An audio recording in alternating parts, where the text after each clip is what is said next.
Labels should be for soup cans. No, it wasn't.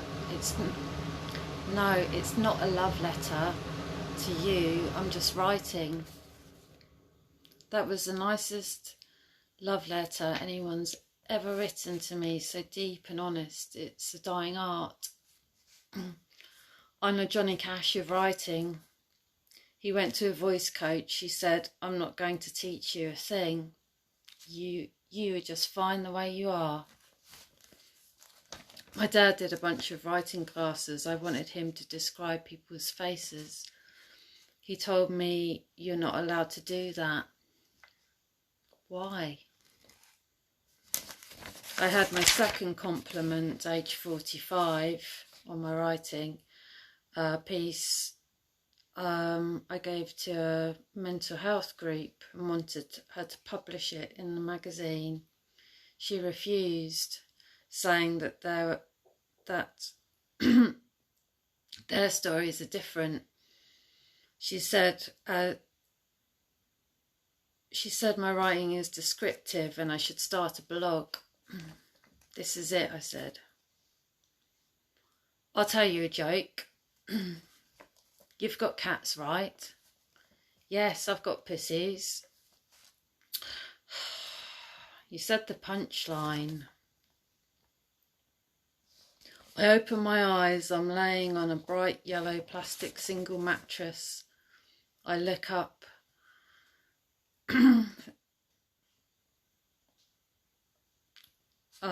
There's thick plastic in front of the wooden sash windows. Sitting in a chair in the entrance to my room, an old lady, distressed. I'm scared. What are you scared of? I'm scared of dying. There's no need to be scared. My first thought was that I had died and was a reincarnation of my mum. Get me out of here. I don't remember saying this, so drugged up from the earlier refusal of medication. Thank you, Nikki, for sending your uncle. I do remember signing the paper, not being able to see the words. That signature got me out. The second time I spent my 21st birthday in St Clement's. My friends told me that I had to go in. I'd been crying about people going to war. So I thought what is the problem with people, me crying about, why is that a problem? Anyway, I thought if I go in voluntarily, I would be able to leave. The first time they sectioned me for 6 months for refusing medication. I got out after a few days. Thank you, Nikki's uncle. What I really needed was orange juice. It would have brought me down from the unknown acid-laced space cake I'd taken in Amsterdam. Consumed.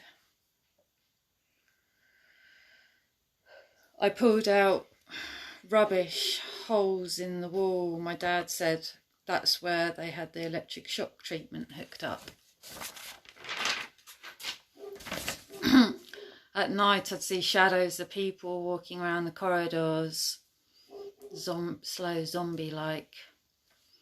After tea I walked into town and when I'd get tired I would find a police car and get a lift back.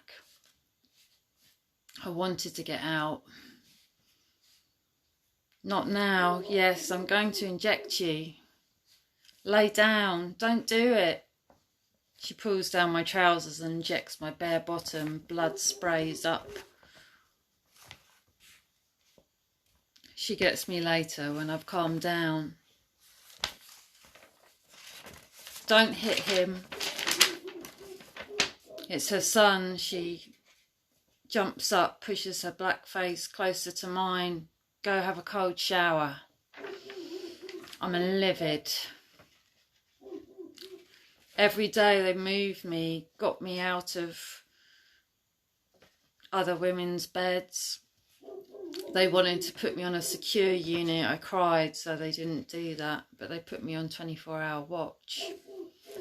They were giving me 8 pills a day, the maximum they could. My body felt so agitated. They gave me the side effect pill. A psychiatrist told me they're worth 50p on the black market. I only gave them away. Buried a bowl full of in our back garden. I didn't want them to get into our water supply. A male nurse tells me while I'm helping him set up cutlery for lunch that I need to write a letter. Thank you, I got out after 2 weeks. A tribunal, the woman says it's clear she's sane. She didn't even speak to me. The same friends that convinced me to go in were taking acid, and I had shaved my head and had a purple fringe. My friend copied the look. I arrived at my dad's house after cycling from 75. He was on the phone. Oh, she is she? Screaming out the window.